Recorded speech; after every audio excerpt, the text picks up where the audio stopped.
Olá, boa noite, eu sou Mara Cabral e esse é mais um Sexo, Arroz e Internet, entrando aí na sua casa como todas as segundas-feiras através do seu computador e do seu televisor. Você já conhece, você sabe, há 6 anos aí frequentamos a sua vida, você me frequenta, você frequenta o nosso programa e tira dele o que ele tem de melhor. Quer saber? A gente também te dá aquilo que ele tem de melhor, sempre. E o programa de hoje não é diferente, não. Ele é muito feito para você. Na verdade, não é feito só para você, ele é feito para você, para sua mãe, para sua filha, para sua família, para os seus amigos, para os seus vizinhos, ele é feito para a humanidade toda. Então, para que a gente possa falar desse tema, eu queria convidar você a refletir comigo. Você é um cara do bem? Você é uma mulher generosa? Você é uma pessoa bacana?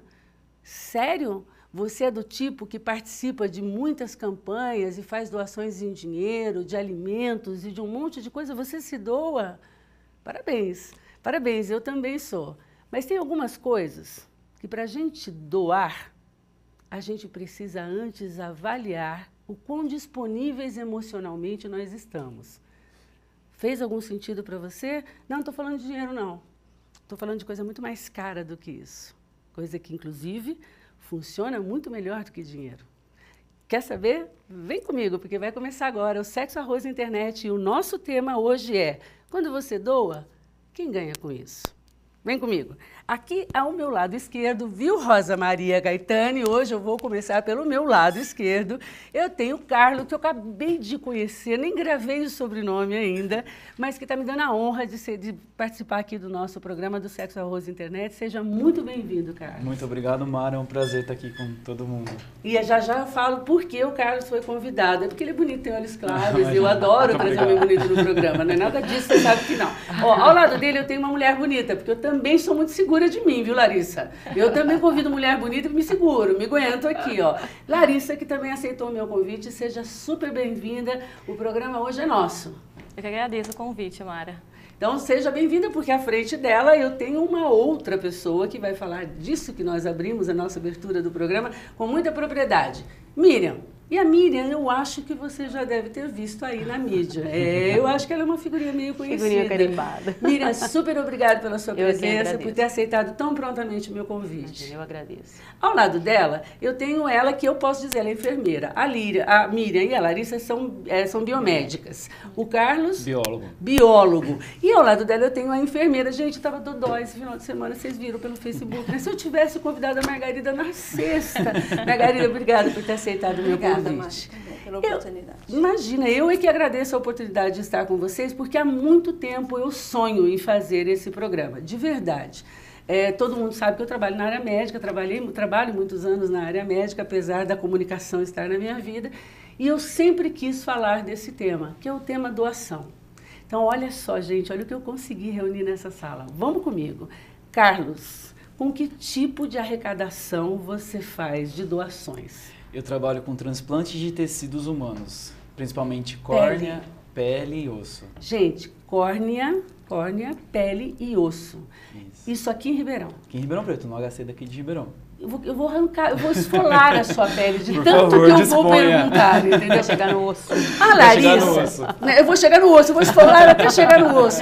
A Larissa tem um tipo de doação, ela trabalha com um tipo de doação que é bem específica. Um certo grupo de pessoas que está muito atento a isso ou não e precisa estar.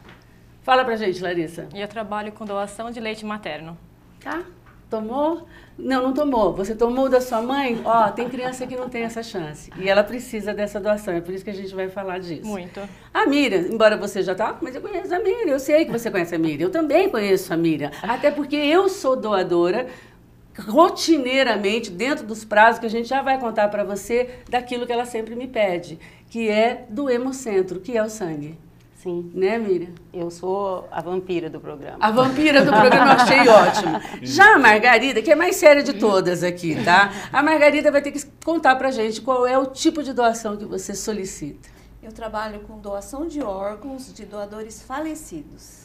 Então, na morte encefálica. Eu posso resumir que eu estou com 4 pidões aqui? Com certeza, certamente. Vocês têm muita estrada de ficar pedindo as coisas, né? Muito. Vamos por etapas. Então, assim, a primeira coisa é que o banco de leite, a doação de leite, caiu o microfone, viu, gente? O programa ao vivo tem essas coisas. A doação de leite, ela, como eu mesma falei, né, Larissa, ela é muito conhecida entre as grávidas, entre as parturientes, entre as mães de recém-nascidos e pouco conhecida da população. Então, o leite materno pode ser doado. Sim, pode e deve ser doado, né? Uhum. Então, as mães que estão amamentando, elas vão amamentar o seu bebê e ela vai doar o que sobra na mama. Então, ela vai retirar esse leite, fazer as ordenhas e esse leite doado vai para os bebês prematuros de UTI. Eu acho que a coisa mais importante que você disse na frase toda foi sobra na mama. Gente, sobra. Deu para entender? Quer dizer, não é você não está tirando do seu bebê. É isso, não é, Larissa? Pelo contrário, quanto mais ela tira, mais ela produz. Mais ela produz. Mas também não é só simplesmente tirar e falar, toma aqui, Não, né? Ou tem- então, alguém está precisando mamar, não Tem é bem todos assim. os A gente vai ter que cuidados. contar, explicar isso tudo direitinho. Isso. Te deixar por último, tá, Mira? Porque você adora... O Hemocentro, eu vou te falar, é o maior pidão de todos, tá, gente? Eles mandam por WhatsApp, você não tá entendendo. Agora, você já pensou, Margarida, você não pode mandar o pedido por WhatsApp, né? Não tem jeito. Não tem jeito. Bom, gente, a gente está brincando, obviamente, o assunto é bastante sério, mas eu quero que você veja com essa leveza mesmo. Carlos, tecidos humanos, pele, osso e córnea. Córnea é o mais popular dessa tríade aí que você trabalha. Sim. Dentro do HC nós temos 2 bancos de tecidos. Um é o banco de olhos, que funciona há muito tempo, já o Dr. Sidney está lá há mais de 25 anos. E agora, recentemente, a gente está com um banco de tecidos, que a gente trabalha com osso e logo mais para frente nós vamos trabalhar com pele também. A gente está preparando a estrutura, mas o osso já é efetivo aqui em Ribeirão Preto também. Olha, obviamente que todo mundo sabe que eu sei que esses órgãos podem ser doados, porque faz parte da minha rotina, fazia parte da minha rotina de trabalho. Mas quantas vezes por dia você ouve, nossa, osso? Né? Todas as vezes, é só dizer o que você faz e eu falo. Eu trabalho com transplante de osso, as pessoas já... E o osso carrega uma carga cultural pesarosa que eu ainda não descobri por quê, mas as pessoas têm dificuldade de falar de doação e quando fala de doação de osso, a nossa recusa é muito alta. Ó, a psicóloga aqui já começou a ferver a cabeça. Exatamente. Será que tem a ver com a estrutura, com aquela coisa de manter... Deformidade, talvez. A gente Talvez. pensa muito nisso quando a gente porque conversa. também, não, e da sustentação de todo o resto Sim. também, né? O osso a gente sabe que é o que sustenta todo o resto. Exatamente. E aí, enquanto vocês ficam pedindo migalhas, a Margarida... Mas o pedido dele é um osso duro de roer, né? Né? Ó, enquanto vocês ficam pedindo migalhas, a Margarida vem e já pede logo tudo de uma vez. Você trabalha com... E essa é a parte mais delicada do nosso programa hoje, é a sua abordagem mesmo. Você trabalha com doadores já falecidos. Doadores falecidos em morte encefálica, né? Tá. Aquela pessoa que morreu e que mantém esse coração batendo por algumas horas. Então, a gente faz o pedido, se a família concorda, é feita a remoção dos órgãos enquanto o coração bate. Entendi. Ele não pode parar. Para a gente poder fazer a remoção de coração, fígado, pulmão, rins. Quer dizer, todo o com organismo coração tem que batente. estar em funcionamento. O cérebro morre. O sangue deve estar circulando. Isso, e a gente mantém esse coração batendo através de medicação, através de um respirador, porque a circulação mantém a vitalidade do órgão e permite que seja implantado em outra pessoa. Entendi. Então a gente tem que manter o coração batendo. Tá, tem Aí tem que mudar o entendimento de morte, né? A gente acha que morte é coração parado e morte é cérebro sem funcionar. Porque aí a gente já mistura um pouco da questão da morte física com a perda emocional, que é a minha área de trabalho, Margarida. Na verdade, eu sou psicóloga hospitalar, trabalho com pacientes terminais. Então, eu entendo bem desse peso que tem, dessa perda emocional, que como é difícil elaborar com a lógica médica, né? Então, o médico vem com um discurso, isso eles sabem que não é uma crítica que eu faço a eles, mas é uma questão do treinamento que eles têm, da formação que têm, mas eles vêm com um discurso que não funciona emocionalmente para o paciente. O paciente não quer saber se esse ou aquele órgão parou, ele só quer saber está vivo ou está morto. Vai sair ou não vai sair? Está curado ou não está curado? Vai ter sequela ou não vai ter? É isso que é a dificuldade que a gente encontra. A morte encefálica ela é uma morte assim, inesperada, associada às vezes a uma violência, é alguém que saiu para trabalhar, bateu de moto e... Um acidente de trânsito. De trânsito, porque é um dano cerebral sem condições de você fazer a reversão. Então aconteceu Todos os outros órgãos estão Isso, funcionando. o cérebro por algum motivo ele sofreu um dano tão grave que não tem como corrigir. Aí então ele para de funcionar, a gente faz exames para fazer esse diagnóstico, né? E nesse momento que você tem esse diagnóstico de morte encefálica, é que a família é acolhida e é oferecida a possibilidade da doação. E é só nesse momento, Margarida, que se pode fazer essa abordagem? Só a partir do momento que você tem o diagnóstico de morte. Você só pode solicitar órgãos de uma pessoa que morreu. A gente não pode... Outro dia eu fiquei pensando nisso, porque isso inclusive é conhecido do público, porque já fez parte de novelas e de um monte de coisas, dessa questão desse drama que é quando o paciente está lá e para o médico, para a medicina ele não tem como se recuperar e a família ainda crê que isso pode ser revertido. Mas eu fiquei pensando se talvez não existiria uma maneira de todos os pacientes, num pronto atendimento, por exemplo, já fizessem, na internação, né, já fizessem assinalar a opção. Ainda que fosse casos mais leves, sei lá, quebrei o dedinho, né, bati na quina do móvel, fui parar no pronto-socorro, no pronto atendimento. Será que a gente não conseguiria elaborar uma maneira assim para a pessoa já demonstrar, ou os familiares demonstrarem nesse momento? Então, isso foi tentado, né? Que chamava, em 97, criou-se uma lei que chamava doação presumida. Me lembro. Se você não colocasse no documento que não era doador, presumia-se que você fosse. E isso, para o Brasil, foi péssimo. A gente não tinha a gente não estava preparado para essa lei. A pessoa que estava lá emitindo uma carteira de habilitação, por exemplo, ela não tinha nenhum treinamento para isso. A pessoa estava acabando de tirar uma carta de moto. Aí uma pessoa despreparada falava, você é doador? Aí ela pensava, nossa, será? Vou morrer. E se eu cair ali na esquina, bater minha cabeça, eu tenho que chegar no agora, hospital, né? Eu nem morri, vão falar que eu morri, e aí vão tirar meus órgãos, que existe um descrédito, né? O país é um país que a gente está sempre desconfiando de alguma coisa. E aí veio essa desconfiança. E isso acabou trazendo uma negativa muito alta. A gente chegou a 80% em alguns estados. E acabou atrapalhando a doação. Assim, de ter o paciente internado, ter um paciente, o paciente tem lá como ser doador e a família não permitir, é isso? Não, os documentos acabaram sendo emitidos com um não em torno de 80%. Ah, entendi. Quer dizer, na dúvida não. Na dúvida aí não. Aí entendi. às vezes a família queria doar e não podia. E não podia. E às vezes também aquela pessoa não perguntava e colocava não no documento. Aí a pessoa falava, mas eu não falei que não queria ser doador, mas estava não.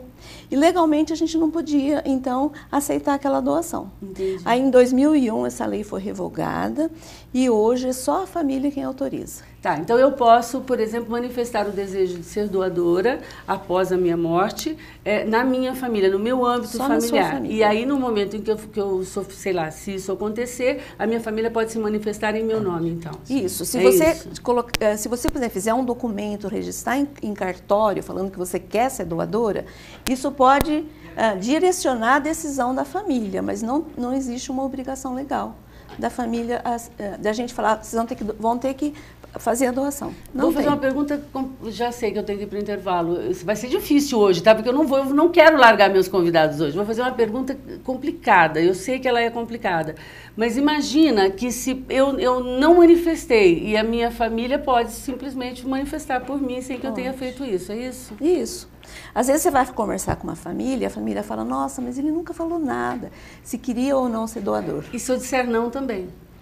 Se você, doadora, para minha você família, por exemplo, ela se não você quer, falar, mas não, a minha família isso, decidir que eu deveria querer. vai ter a doação. E a gente percebe que a família fica muito mais segura quando ela sabe previamente, quando a pessoa disse para o sim ou para o não, é direito da família decidir. Mas quando a família já sabia disso antes, a segurança serve de conforto também. Não, eu tenho certeza que é desse jeito porque ela me disse em vida que era desse jeito. Entendi. Eu tenho que ir para o intervalo comercial e eu vou falar que essa não é a única forma de manifestar o desejo de doação, não, viu, Margarida? Você está mal informada. Tem gente que, para manifestar o desejo de ser doadora de tudo, ela faz um programa de televisão. Eu sou doadora de tudo, viu, gente? Estou manifestando aqui na televisão. Ó. O que der para aproveitar, pode levar. A gente vai para o intervalo comercial e volta já, porque a gente tem muito que saber ainda do trabalho maravilhoso que esses 4 aqui desenvolvem por você. A gente já volta.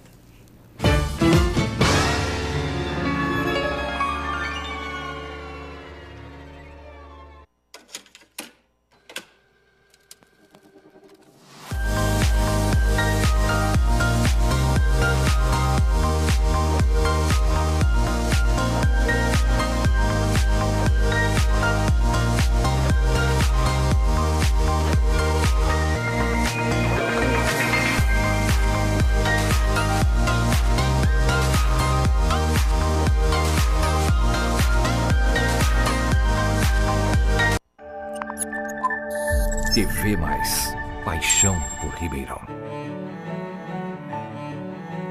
Fomos gerados na mais bonita das esperas. E ao nascer, ganhamos de presente a vida.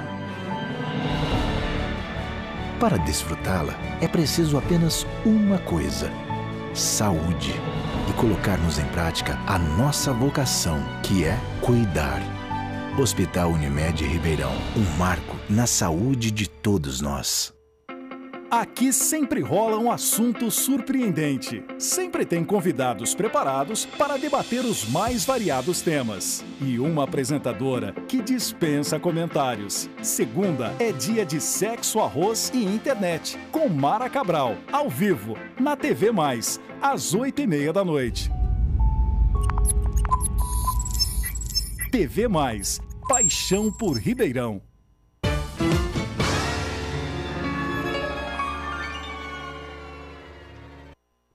Estamos de volta e você não sabe o quanto uma tinha dúvida do outro, que deu e virou um programa diferente aqui no intervalo. Eu conto pra vocês depois, tá bom? Antes da gente voltar ao nosso bate-papo aqui, eu tenho uma dica, eu vou doar uma dica pra você muito importante, que eu sei vai fazer a diferença pra você, que é aquela que todo segundo bloco eu faço. Sabe aqueles dias que você acorda, que você olha no espelho e fala: quem é você? O que você fez comigo? Que horrível que é essa cara, que pele é essa, que cabelo desgrenhado, que cabeça, que rosto desanimado. Você está precisando cuidar de você. Aquele momento exato, certinho, bonitinho, que você precisa dar um banho de autoestima em você. Então, aí você precisa pegar a sua condução e ir até onde? Onde? No Estúdio DK, claro. Porque lá os profissionais do Estúdio DK vão se doar para você. Muito mais do que você pode imaginar. Eles fazem, inclusive, uma campanha de doação, aproveitando o tema aqui, que é do cabelo para o Hospital do Câncer. Você corta seu cabelo e você pode doar o que você cortou, o excedente, para as pessoas fazerem perucas, para pessoas que perderam durante o tratamento do câncer, perderam e precisam desse cabelo. Então, ó, vamos combinar, não preciso nem te explicar por que você tem que ir no Estúdio DK. Se você tiver alguma dúvida, vai, porque o café da Didi, gente, é tudo de bom. E aí você me encontra no sábado de manhã. A gente toma o café da Didi, a gente faz as unhas, cuida da pele, com profissionais super gabaritados, com equipamentos incríveis, produtos melhores ainda, e você fica assim, parecendo uma apresentadora de televisão. Muito diferente da hora que eu acordei hoje, a hora que eu cheguei de São Paulo, que eu desci do carro, nem conto pra vocês. Ó, Estúdio DK é minha dica, tá bom? Vamos conversar um pouquinho, Carlos? Porque assim, o paciente que é exigido na doação que a Margarida, do tipo de doação que a Margarida faz, é um paciente que já faleceu e a decisão é da família. A córnea, eu sei, todo mundo em casa sabe, que obviamente o paciente também tem que estar falecido. Sim. Como é feita essa abordagem da doação de córnea? Segue os mesmos parâmetros do resto dos órgãos? Segue os mesmos. A gente trabalha junto lá no Hospital das Clínicas. Vocês são colegas? Somos. A gente entra na entrevista, fazemos bastante coisas juntos. E a família, ela opta, no momento de assinar o termo, quando ela quer doar, ela opta em quais órgãos e os tecidos que ela quer doar. Essa é uma boa pergunta que eu queria fazer. Então, eu vou dizer quais deles eu vou... Por que existe esse critério de seleção? Porque a doação, a gente quer favorecer o conforto para a família e a vontade da pessoa em vida. E tem pessoas que podem optar ou não por querer algum outro órgão. Então, foi criado esse termo para que a vontade da pessoa seja feita. Eu quero doar só o coração. Então, a pessoa dá só o coração. É sempre a vontade da pessoa. Você jura que existe essa especificação? Sim, assim? existe a especificação. E aí, eu não quero doar meu rim, por exemplo? Nós tivemos uma família que quis doar um rim. E a vontade da família é soberana. A gente vai fazer...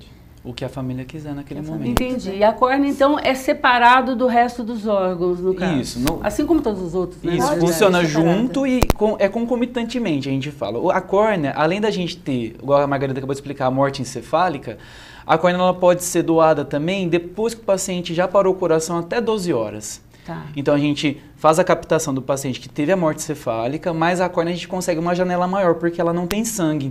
Entendi. Então, por ela ser um tecido avascular, que não tem sangue, a gente consegue manter essas células vivas por mais tempo. Quanto tempo você disse? Até 12 horas. Até 12 horas. Eu vou juntar aqui o outro, que é a questão dos ossos, também é de paciente que já morreu. Não posso doar em vida? Não pode doar em vida também, nem osso e nem pele. Tá. A doação que a gente trata lá dos órgãos e dos tecidos é toda e depois que a pessoa já faleceu. A não ser os órgãos que são duplos, que é o rim e o fígado, que dá para tirar um pedaço e transplantar em outra pessoa. Mas o restante é feito depois que morreu mesmo. São opções, então, que a família tem que autorizar. Exatamente. E aí eu vou fazer o advogado do paciente, né? Por favor. Quanto tempo esse procedimento vai atrasar o enterro do meu ente familiar? Porque vai atrasar. Vamos começar do começo. Vai atrasar? Vai atrasar. E é um grande problema esse... Por isso é que eu estou falando disso, porque eu acho que isso tem que ficar bastante claro para as pessoas. Assim, é um processo demorado e as pessoas precisam ser esclarecidas que não tem como ser diferente. Porque no momento em que a família ela autoriza uma doação, esse doador, ele então tem toda uma história. A gente vai passar todas essas informações do que ele morreu, como que estão os exames sanguíneos, se ele tem alguma doença que descarta uma doação. A gente fala informação do doador de múltiplos órgãos para a central de transplantes. No momento em que essas informações chegam na central, ela é colocada num programa de computador e gera a lista dos receptores. Que vai rastrear quem é que está precisando daqueles órgãos. Por compatibilidade também. Tá. Né? Vai por gravidade, compatibilidade. Cada órgão tem a sua maneira de ser, do transplantador aceitar esse órgão.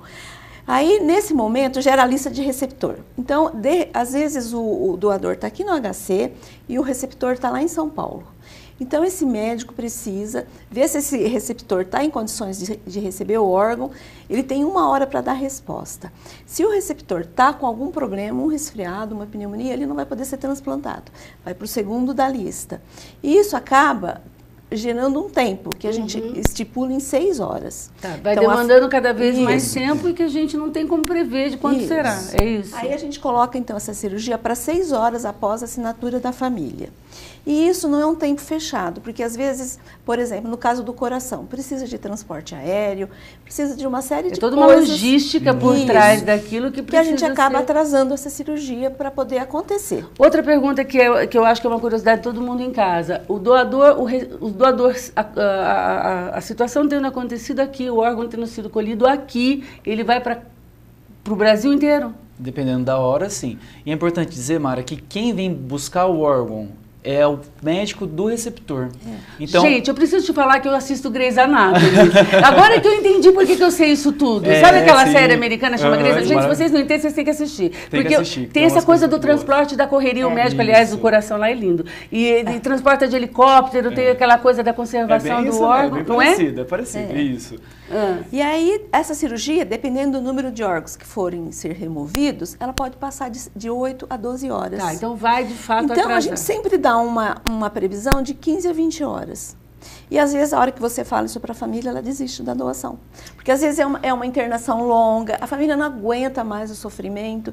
Aí ela fala, olha, eu não aguento mais, eu quero o corpo para enterrar. Eu entendo perfeitamente, mas você imagina que aquele seu ente querido, que infelizmente faleceu, vai viver em várias pessoas. Tá, essa é uma obviamente, Miriam, esse é um ângulo da visão. Eu vou fazer o outro lado, né? Eu acho que é importante que a gente faça isso.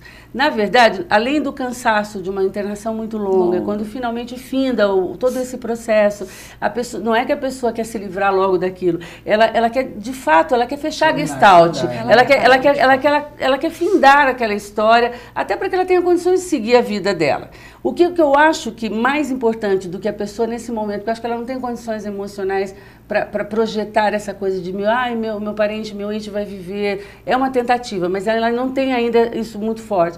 O que eu acho que é mais importante a gente conseguir alertar para esse doador, para essa família desse doador, é que esse processo também seria demorado em qualquer outra circunstância, independente. Então, assim, se ele, por exemplo, o seu ente querido sofreu um acidente em outra cidade, até que ele venha, até que o corpo seja liberado, a gente tem que ser franco para dizer isso. Até que passe por toda a perícia e blá, blá, blá, blá, blá, blá. Então, imagina se esse tempo ocioso que só te deixou angustiado possa ser ocupado, por exemplo, por um procedimento como esse, que aí sim a gente pode alertar, vai salvar vidas.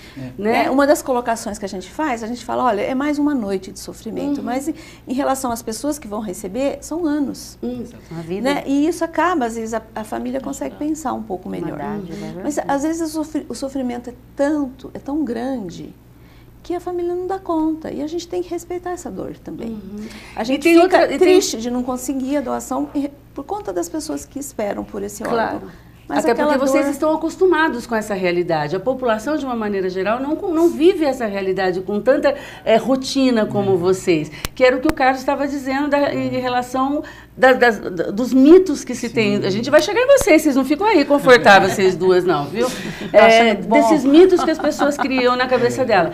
Vai doar a córnea, o seu ente querido, no momento, no caixão, ele não vai estar com um buraco nos olhos. Exatamente. Vamos explicar isso, Carlos? Como funciona? Existe uma lei federal que protege, antes de qualquer coisa, a família e garante a reconstrução do corpo do doador. Então, assim, antes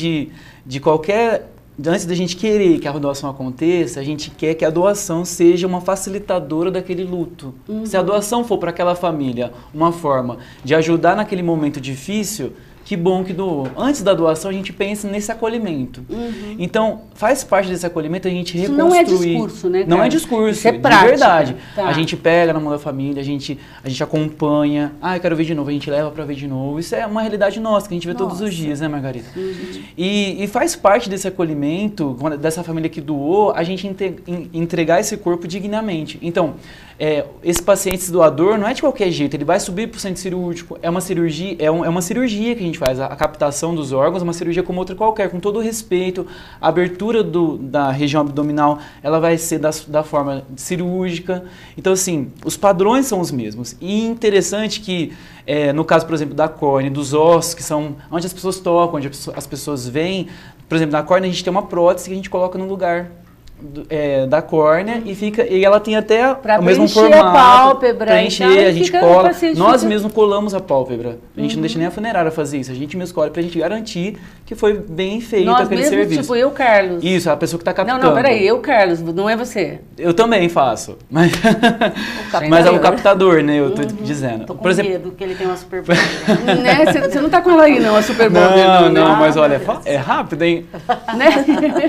Por exemplo, no caso do osso, o osso a gente tem uma cultura muito negativa para a doação de osso. A gente estava até comentando na hora do intervalo, né? As pessoas, às vezes, a pessoa tem a oportunidade de escolher o que ela vai doar. Então, órgão por órgão, tecido por tecido, a pessoa pode optar ou não por aquele órgão, por aquele tecido. E aí chega na hora do osso, a gente tem uma recusa muito alta. Osso? Nossa, você doa osso? O que é isso? Que vai cortar a perna fora. A impressão que você tem que vai enterrar sem uma perna, que vai enterrar. Vai entregar o que para a família, né? O que eu vou entregar? Vai tirar o osso, o que vai ficar? O que vai uma virar, família né? só Fala, o que vai ficar? E aí ficar, a gente desenvolveu, né, uma prótese de madeira que ela é articulada, Mara. Então, assim, a hora que você coloca, que a família vai colocar a mão naquele ente querido que doou com tanto carinho, ela não vai perceber. A gente até fala, olha, se você não quiser nem comentar com as pessoas que doou a córnea, que doou o tecido, né, que doou o osso da perna, a gente, no Brasil aqui, a gente tira só os ossos dos membros inferiores. Então, a gente vai fazer a captação do osso da perna e coloca uma prótese no lugar. Sutura com fio cirúrgico, enfaixa, faz o curativo, o pé continua do mesmo jeito, então a gente vai tirar a fêmur, a tíbia e a fíbula, né? Tá. E é isso. Vamos traduzir. O fêmur é esse osso. O fêmur é o osso mais longo aqui e a continuação dele aqui da canela é o osso que a gente tira. Tá. Faz a cirurgia. São só esses dois, hoje aqui no Brasil. Eu tenho um segundo para o intervalo, você vai precisar me falar da pele. Meu Deus. A pele, ela se regenera na transposição, é isso? Isso. Quando você doa e um paciente, sobretudo para queimados, não é? Isso. A gente, no caso do queimado, que tem a possibilidade de doar dele mesmo, então ele tira um pedaço de uma parte que não foi comprometida e coloca. O problema é quando essa pessoa foi tão queimada que ela não tem área doadora. Para ela mesma. Para ela mesma. É aí que entra o banco de tecidos, ou a pele do banco de tecidos. Eu já tive a oportunidade de ver um procedimento como esse. É uma coisa, gente, milagrosa. É verdade. Salva a vida da pessoa. Não. É milagrosa, o procedimento é milagroso. A impressão que você tem é que você está diante, de fato, de um milagre. Né? Porque são pequenos pedaços da pele que são colocadas nas áreas queimadas. E o seu organismo e ela faz com que... Não é isso, Carlos? A pele do banco, ela funciona como um curativo biológico. Ele vai ser colocado na área de lesão e aí impedindo que saia nutrientes do organismo e que entre bactérias. Mas depois de uns 14 dias, essa pele, o organismo entende que não é dele. Então ele começa a expulsar. No momento que ele vai começar a expulsar essa pele, ele já começa a criar uma fibrina embaixo dessa pele do banco. A hora que o médico tira essa pele que está morta, que veio do doador, já tem uma reconstrução de pele ali. Fala se isso não é um milagre. É muito bonito. Fala se não é um privilégio desse menino trabalhar com isso. Obrigado pelo menino. Eu só falei isso porque você anda com um super bonder na bolsa. Não, mas ele anda com uma super bonder no bolso. A gente vai para o intervalo comercial porque ainda tem um monte de perguntas para saber. Eu quero saber quais são os órgãos, qual é a maior incidência. Você está achando mesmo que eu, né? Esse programa não vai dar tempo. Eu já vou alinhavar para eles virem mais um. A gente já volta.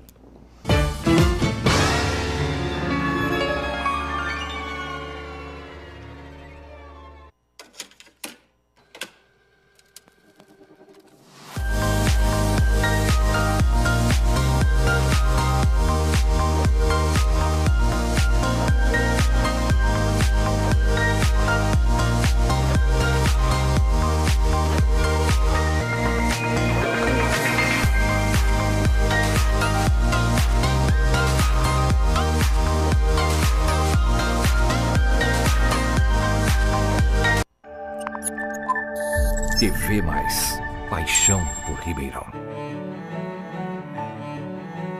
Fomos gerados na mais bonita das esperas. E ao nascer, ganhamos de presente a vida. Para desfrutá-la, é preciso apenas uma coisa: saúde. E colocarmos em prática a nossa vocação, que é cuidar. Hospital Unimed Ribeirão, um marco na saúde de todos nós. Aqui sempre rola um assunto surpreendente. Sempre tem convidados preparados para debater os mais variados temas. E uma apresentadora que dispensa comentários. Segunda é dia de sexo, arroz e internet, com Mara Cabral, ao vivo, na TV Mais, às 8h30 da noite. TV Mais, paixão por Ribeirão.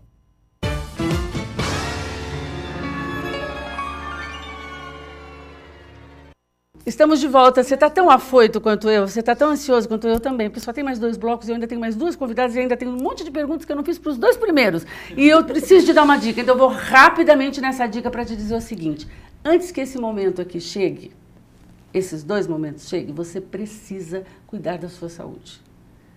Porque até para ser um doador, você precisa estar com ela legal, você precisa estar com ela intacta. Então você precisa criar recursos para poder fazer com que a sua saúde, a saúde do seu familiar, das pessoas que você ama, está sendo bem assistida. Infelizmente, você sabe a minha opinião, que é a sua também, nós não chegamos nesse patamar no Brasil em que a gente possa dizer que nós temos um sistema de saúde que seja minimamente confortável, minimamente alentador. Não é, é desesperador. Então, já que estamos nesse momento, você precisa de um plano B, né? Uma carta na manga. E a carta na manga que eu tenho para você é a Unimed. Ponto. Você mora em Ribeirão Preto? Você entrou na cidade, você chegou pela Anhanguera, tinha um cartaz enorme dizendo: fique tranquilo, aqui tem Unimed. É verdade. A Unimed tem um hospital inteirinho, planejado ecologicamente, com os melhores médicos dessa cidade, com equipamento de ponta para você. E assim, ó, pertinho de você. E com condições que você pode ter. Então não é muito bacana? Para que você vai ficar batendo cabeça por aí? Você já viu um monte de gente que tentou esse e aquele e não acabou voltando para a Unimed. Por quê? Porque o médico, aquele que você conhece, aquele que você confia, lá, é cooperado. Então o Sexo, Arroz Internet tem Unimed, eu tenho Unimed, claro, você vai ter também. Seu familiar também, a pessoa que você ama também, porque afinal de contas, quem se cuida, cuida de quem ama. Combinado? Unimed, minha dica para você. Vamos falar disso, vamos falar de renascimento, vamos parar de falar um pouquinho de morte, vamos falar de vida. Então aí eu planejei, eu engravidei, eu fiquei 9 meses pensando nisso, trabalhei, passei creminho para não ter estria, para não ter isso, para não ter aquilo, e aí chegou aquele momento lindo em que meu filho nasce e eu vou dar a ele o alimento primeiro que todo mundo diz que é sagrado, que é o leite materno. Isso. É mesmo? É muito sagrado. É muito sagrado? Vale ouro. Então, mas e aí tem aquela história do colostro, que toda avó sabe, toda mãe sabe, mas ninguém sabe explicar direito o que que é, só sabe que faz bem. Faz mesmo? Isso, o colostro é o leite, né? O pessoal fala, mas não desceu o leite ainda. O é aquele leitinho bem transparente, isso. Que é o primeiro que sai. É o leite e ele se comporta, né, como colostro por 7 dias e ele é rico em anticorpos. Então, que isso faz toda a proteção do bebê. Então, o bebê que mamando no peito. peito, doente. evite doença. Tá. E aí recomenda-se, aliás, não vou falar nada disso, quero saber de você. Quanto tempo é recomendável que se amamente? Então, a OMS, né, que é a Organização Mundial de Saúde, recomenda que a mãe amamente o bebê por 6 meses, exclusivamente no peito, sem chá, sem água, sem nenhum complemento, porque o leite materno ele tem tudo que o bebê precisa. Sem McDonald's. E a mãe, aos 6 meses, né, o bebê completa 6 meses, inicia a alimentação, então seria as frutas, a papa salgada, e aí ela amamenta, ela continua amamentando até 2 anos ou mais. Então, quanto mais ela amamentar, mais o bebê estará protegido. Tem uma idade limite, tipo assim, com 15 mãe para, porque ele não precisa mais do leite? Geralmente, assim, com 2 aninhos, assim, seria um limite. Mas tem mãe que vem entre 2 anos e meio, 2 anos e 3 meses. Se está confortável para ela e para a criança, é isso que importa. O leite tem utilidade nessa idade? Porque, afinal de contas, ele já está tendo todas as necessidades que ele tem de nutrientes com os outros alimentos que ele está tendo. Sim, claro. Precisa ter uma ideia de vamos falar da vitamina C, né? O bebê, ele precisa consumir X de vitamina C. 95% vem desse leite. Tá. Uma idade, um bebê de 1 ano, de 1 ano, não, falando mais lá pra frente, né? Porque o pessoal fala, mas o bebê tá com 1 ano, 2 anos, tá amamentando esse leite. Você fala que é de graça, então, gente. Tem tudo esse... Não é? Não tô eu dei o exemplo de 1 nutrientes, ele tem mais de 250 constituintes do leite materno. E é de graça, né? Que é importante sinalizar. Tá ali prontinho na hora, né? Não precisa esquentar, não precisa esterilizar nada. Não precisa botar na geladeira, não precisa chegar no restaurante e falar, põe na geladeira. Mais o contato do bebê, que é uma delícia. Que era a parte que eu queria chegar. Lógico, né? Porque também, como psicóloga, eu não tenho como evitar de dizer que é o seguinte, uma mãe que amamenta um filho até 2 anos e meio, 3, ela tem que pensar também em outra coisa. Tudo bem que ela vai estar suprindo uma necessidade da criança, mas ela precisa lembrar dela. Sim. Ela precisa lembrar dela como mulher, da vida sexual dela, com o marido, da vida social dela e também de como ela vai conseguir esse desmame mais tarde. Porque uma criança com 2 anos e meio, ela pode estar só apegada ao afeto. E não ao leite que ela está consumindo. Mas isso também a gente orienta muito nossas pacientes, né? Muitas mães procuram o banco de leite pro desmame. Como se preparar para esse desmame? É, porque minha mãe falava, tá chupetando. E a gente vai estar orientando, ele não tá mamando, né? não, ele tá chupetando, tá chupetando. E a gente sempre valoriza muito a mulher mesmo, em toda a fase da amamentação. Desde quando a mulher procura a gente lá no comecinho, pós-parto. Então, a gente... olha o bebê, mas também olha a mulher. Né? Então, como Larissa, eu tenho trabalhar uma opinião, com isso? O meu público já sabe que eu fiz outro dia um programa que é meio controverso, assim, porque é meio na contramão do que as pessoas falam. Eu não gosto, por exemplo, como psicóloga, eu não recomendo a amamentação em público. Eu não gosto de verdade, independente desses movimentos que andaram fazendo por aí. Eu entendo esse momento da amamentação como um momento em que tem paz, tranquilidade, intimidade, silêncio, porque inclusive, não por acaso, quando você coloca o seu filho no peito para mamar, ele está ouvindo as batidas do seu coração, do coração da mãe. Então é importante que exista um envolvimento ali de paz e tranquilidade, não dá para ficar segurando no ônibus e amamentando, né? Ou sentando no shopping tomando um cafezinho. Eu realmente não concordo com isso. Mas a minha pergunta... Não, sim.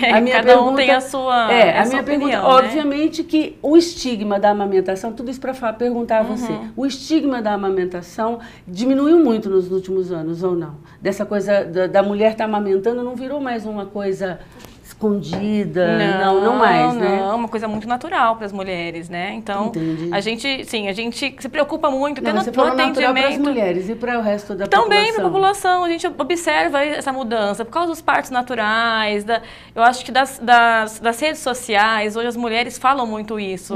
Eu estou observando que de uns 5 anos para cá as coisas estão mudando, está um pouco mais natural, não só para a mãe, para todo mundo. Fala-se mais nisso, né? E aí, Larissa, eu amamento meu filho e obviamente que você vai pegar na prática, tá? Você não precisa comprar manual nenhum, não, que você descobre o quanto que ele vai querer. Ele que diz pra você quanto que ele vai mamar, não é isso?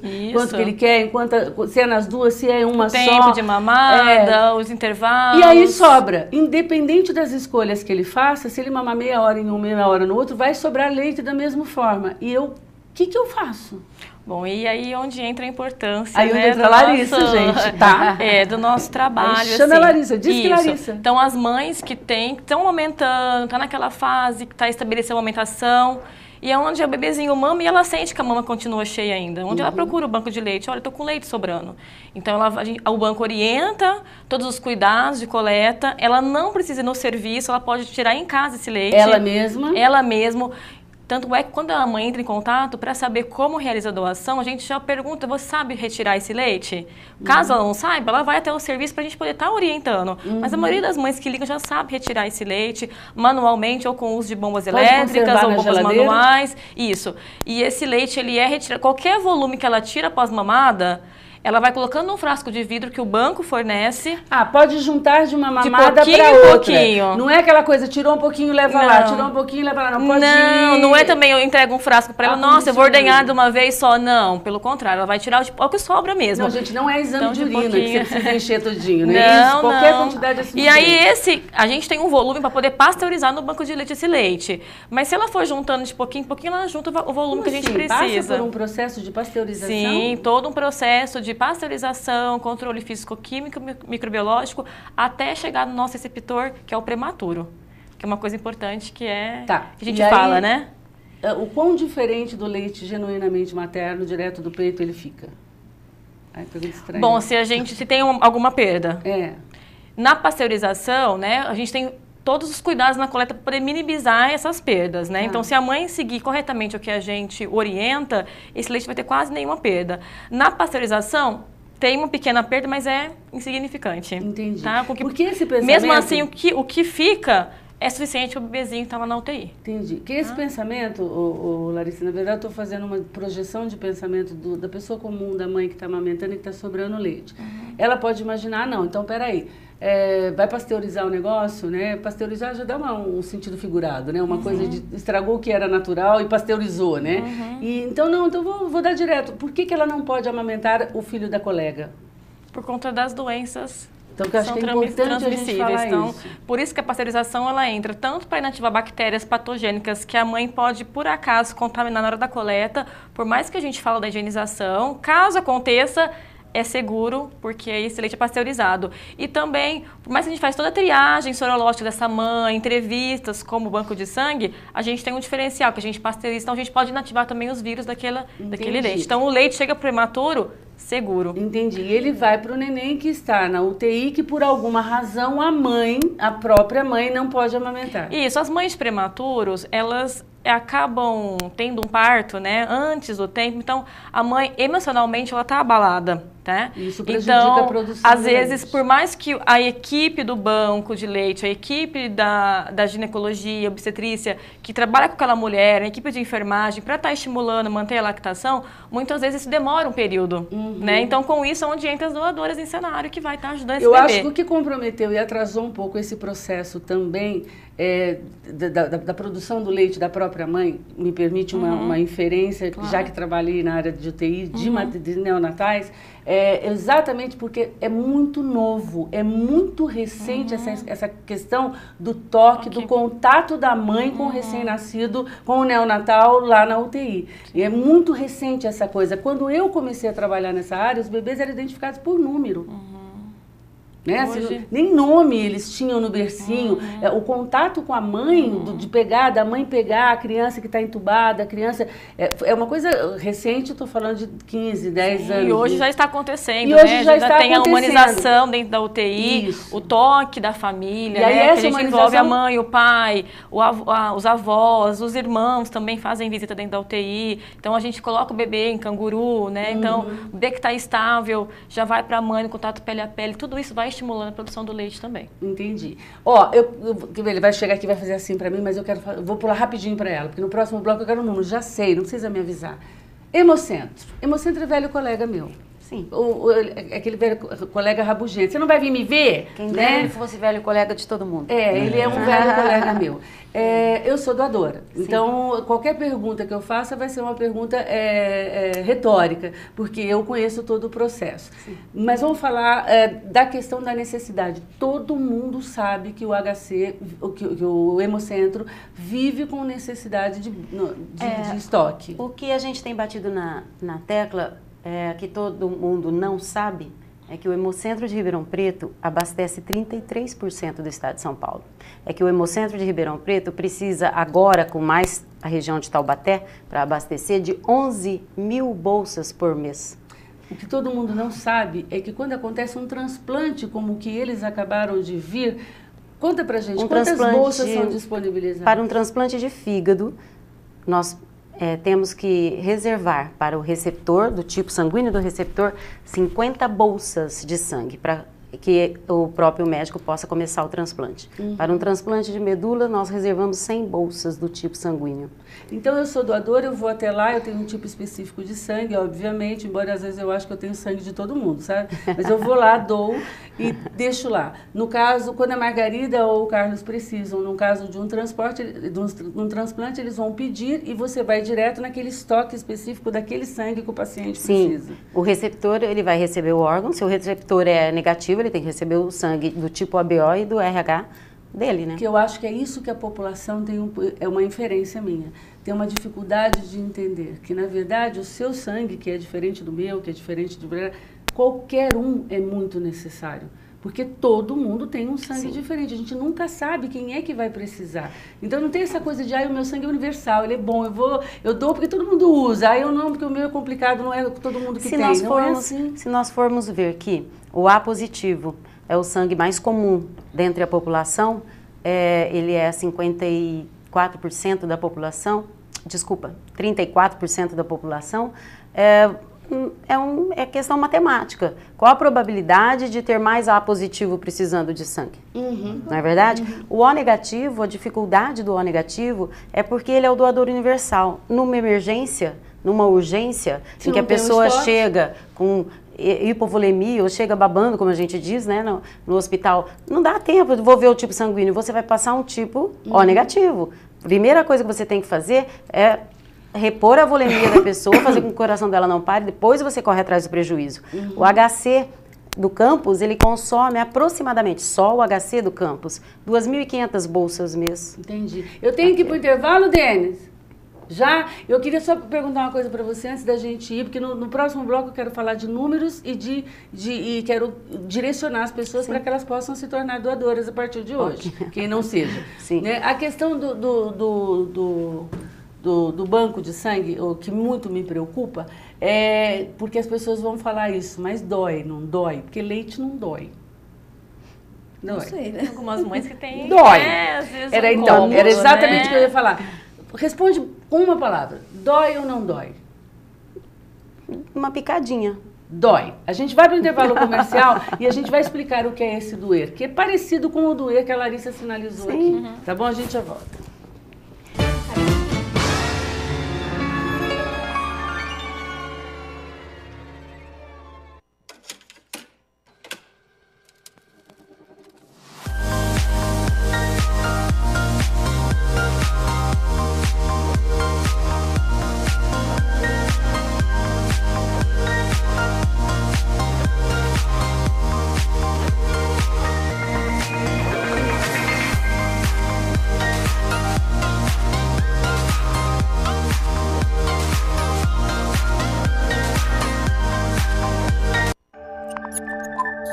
TV Mais, paixão por Ribeirão.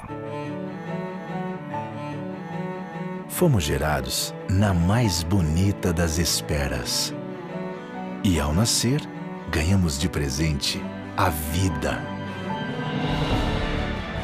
Para desfrutá-la, é preciso apenas uma coisa: saúde. E colocarmos em prática a nossa vocação, que é cuidar. Hospital Unimed Ribeirão, um marco na saúde de todos nós. Aqui sempre rola um assunto surpreendente. Sempre tem convidados preparados para debater os mais variados temas. E uma apresentadora que dispensa comentários. Segunda é dia de sexo, arroz e internet, com Mara Cabral, ao vivo, na TV Mais, às 8h30 da noite. TV Mais, paixão por Ribeirão.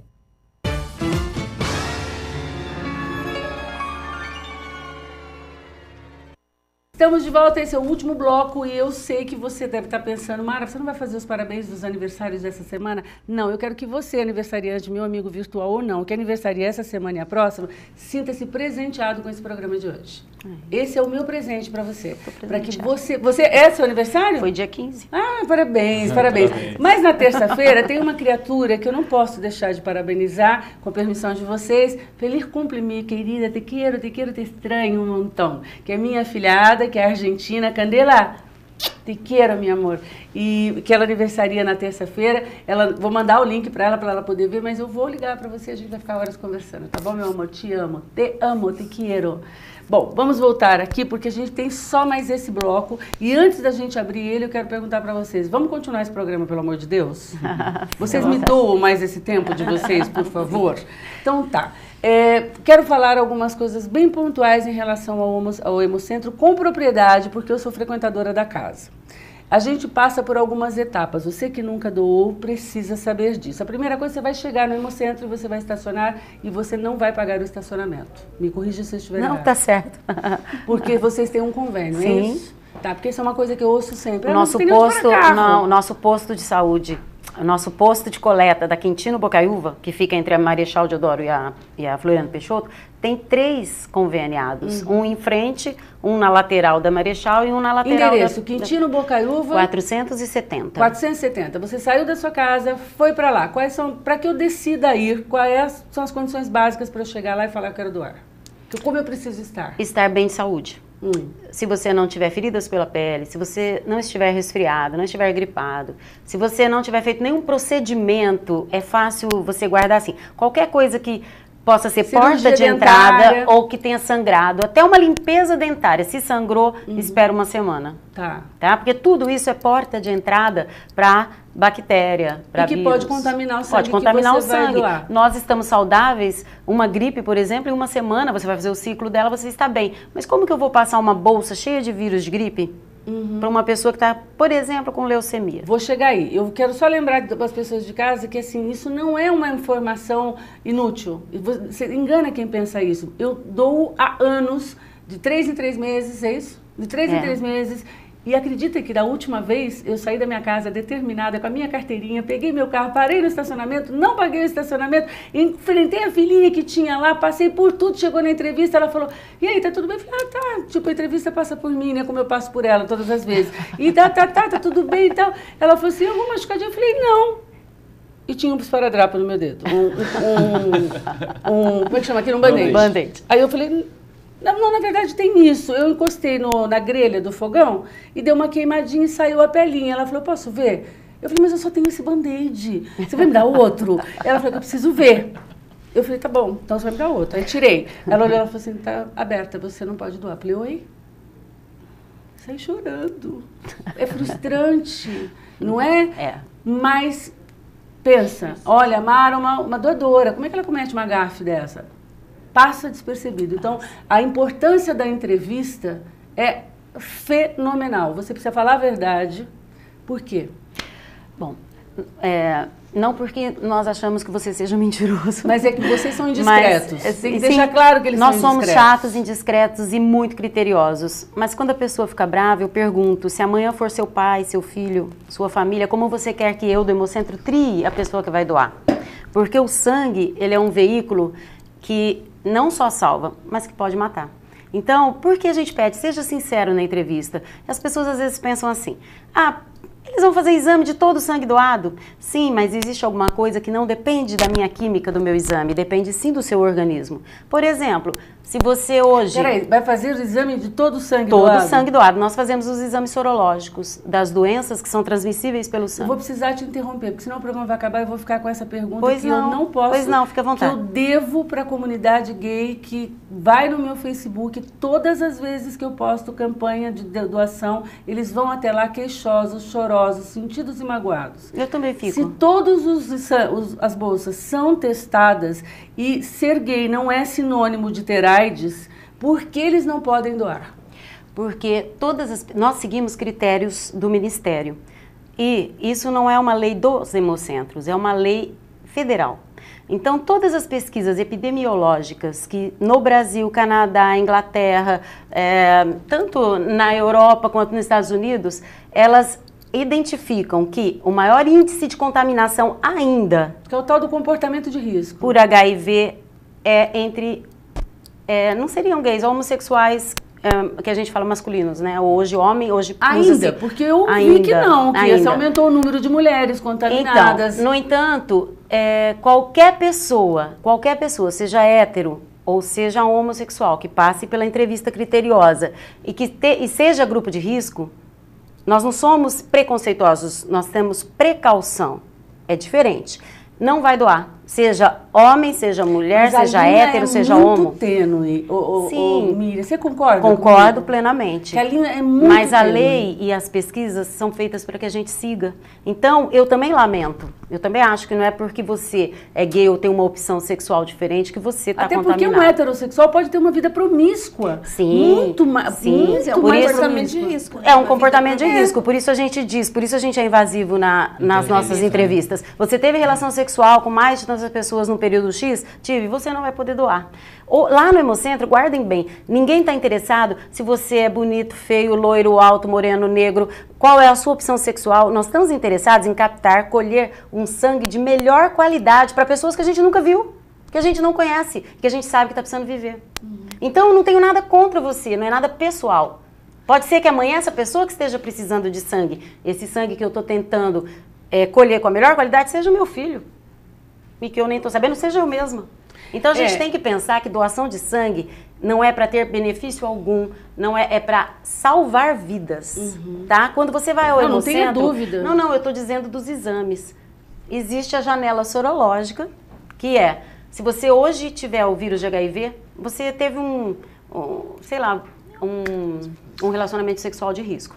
Aí você fica com aquele, Ou compartilhei uma seringa. Ou compartilhou uma seringa, uma agulha. Você fala, meu Deus, o que eu fui fazer e tal. E você fica com aquilo. E aí você fica com receio de falar para as pessoas, porque tem vergonha. Aí você pensa, lá no Hemocentro um número, eu sou anônimo. Eu vou lá, porque se der positivo, lê do engano. Porque existe o que chamamos de janela sorológica. Vamos supor que numa dessas você adquiriu um vírus do HIV.